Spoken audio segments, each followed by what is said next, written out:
تک نہیں آتی، آتی ہے مگر ماں کی دعا تک نہیں آتی، امداد کرنے آتے ہیں سرکار وہاں بھی جس قبر میں ہلکی سی ہوا تک نہیں آتی، جس قبر میں ہلکی سی ہوا تک نہیں آتی۔ اب آئیے 5 منٹ کی تقریر لے کر کے مائک پر تشریف لا رہے ہیں حضرت مولانا بدر الدین جن کا تعلق کرناٹک سے ہے۔ نعرہ تکبیر! ذرا ہاتھوں کو اٹھا کر کے نعرے کا جواب دے، دل سے بولے نعرہ تکبیر، نعرہ رسالت، مسلک اعلیٰ حضرت فیضان سرکار تاج الشریعہ عرس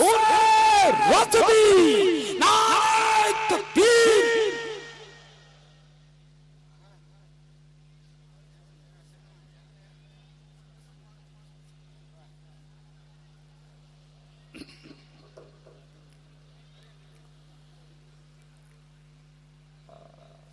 منبر نور پر جلوہ افروز سادات اعظام، علماء ذوی الاحترام، معزز سامعین، السلام علیکم ورحمۃ اللہ تعالی وبرکاتہ۔ نحمده ونصلی علی رسولہ الکریم، اما بعد فاعوذ باللہ من الشیطان الرجیم، بسم اللہ الرحمن الرحیم۔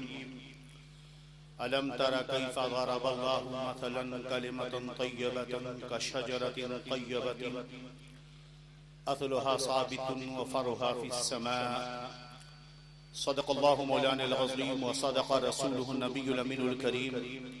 ونحن على ذلك لمن الشاهدين والشاكرين، والحمد لله رب العالمين۔ غوث آدم بمن بسر سما مدد قبل ایدی مدد کعبی ما مدد قادریم نعرے یا غوث اعظمی زنم دمد شیخ احمد رضا خان خطب اعظمی زنم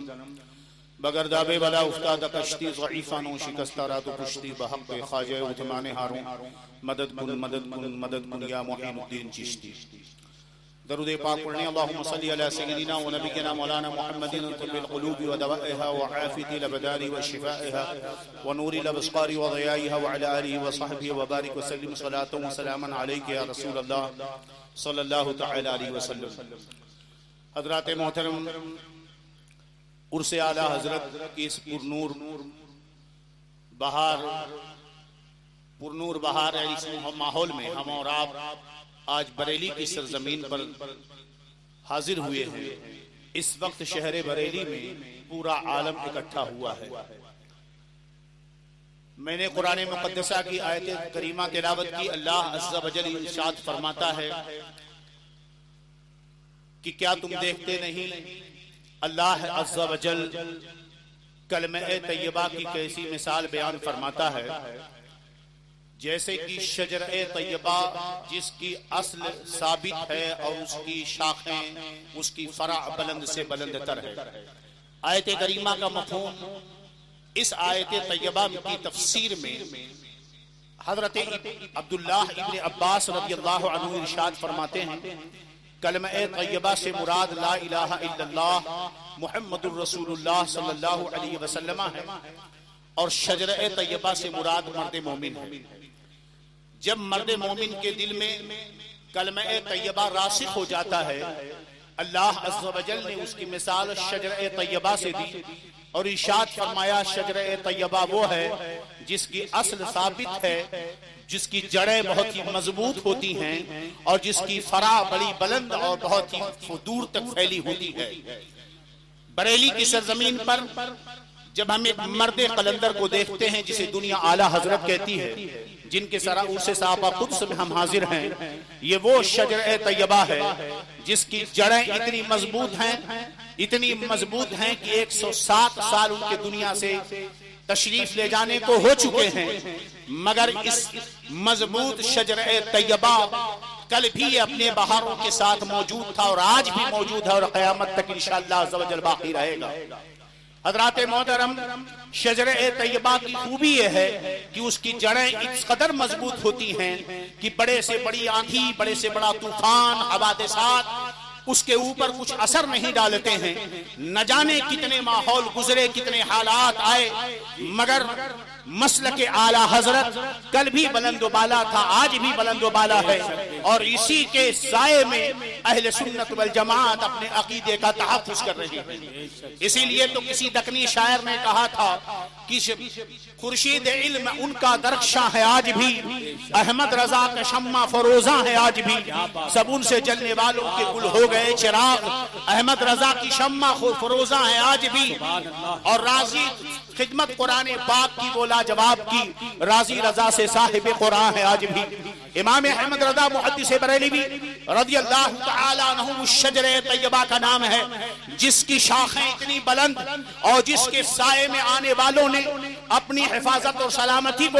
برقرار رکھا۔ یاد رکھیں درخت جتنا ہی بلند ہوتا ہے، جتنا ہی مضبوط ہوتا ہے، جس کے برگ و ثمر جتنے پھیلے ہوتے ہیں، اس کے سائے کے نیچے جو آتا ہے وہ اپنی آپ کی حفاظت کر لیتا ہے۔ جو بھی اس شجرہ طیبہ کے سائے میں آیا وہ محفوظ رہا، اور دنیا یہ دیکھ رہی ہے جس نے اس سائے سے کنارہ حاصل کیا ہے، جس نے اس شجرہ طیبہ سے خود کو الگ کیا ہے، وہ کس گڑھے میں جا کر گرا ہے، کہیں گمراہی کے دلدل میں پھنستا ہوا چلا رہا ہے۔ اس شجرہ طیبہ کے برگ و ثمر اس قدر قیمتی ہیں، اس قدر نفع بخش ہیں کہ دنیا یہ دیکھ رہی ہے اسی شجرہ طیبہ کے برگ و ثمر میں کوئی ملک العلماء علامہ ظفر الدین بہاری بن کے چمک رہا ہے، کوئی صدر الشریعہ بن کر کے چمک رہا ہے، کوئی برہان ملت بن کر چمک رہا ہے، کوئی شیر بے اہل سنت چمک رہا ہے، اور اس کی جڑوں کی شاخوں کا عالم یہ ہے کہ حجت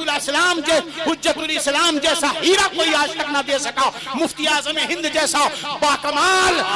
جو عالم ربانی کوئی نہ دے سکا، اور اس دنیا نے دیکھا کہ میرے تاج الشریعہ نے جو پورے عالم میں امام احمد رضا کے مشن کو عام کام کیا ہے، ان کے جیسا چمکتا ہوا ہیرا دنیا آج تک دینے سے عاجز ہے۔ اس لیے کہ امام احمد رضا اس ذات پاک کا نام ہے کہ جس کے بارے میں یوں کہہ لیجئے کہ جہاں دیکھو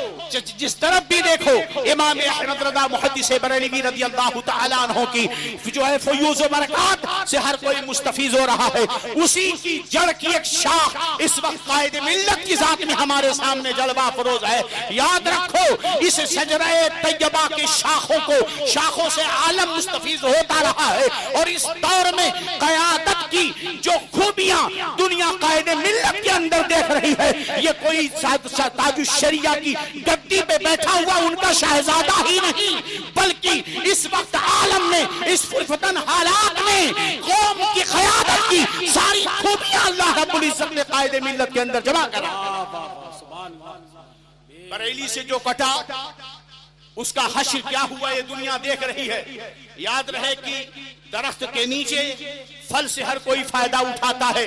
لیکن جب تک پھل کی نسبت درخت سے باقی رہتی ہے وہ سب پھل سڑتا اور خراب نہیں ہوتا ہے، اور اگر وہ پھل درخت سے کٹ کر الگ ہو جائے تو کچھ دنوں کے بعد اس میں بدبو آنے لگتی ہے۔ اسی لیے دنیا کو یہ سوچ لینا چاہیے کہ شجرہ طیبہ کے سائے میں آ کر بہاریں اور برکتیں سمیٹنے کے بعد اس درخت سے کبھی جدا ہونے کی کوشش نہ کریں، ورنہ نتیجہ یہی ہوگا کہ جس طرح پھل اپنی جگہ سے الگ ہوتا ہے اور وہ بیکار و خراب ہو جاتا ہے، اس شجرہ طیبہ سے الگ ہونے والے بھی خراب ہو جائیں گے۔ اللہ رب العزت ہم سب کے ایمان و عقیدے کی حفاظت فرمائے۔ السلام علیکم ورحمۃ اللہ۔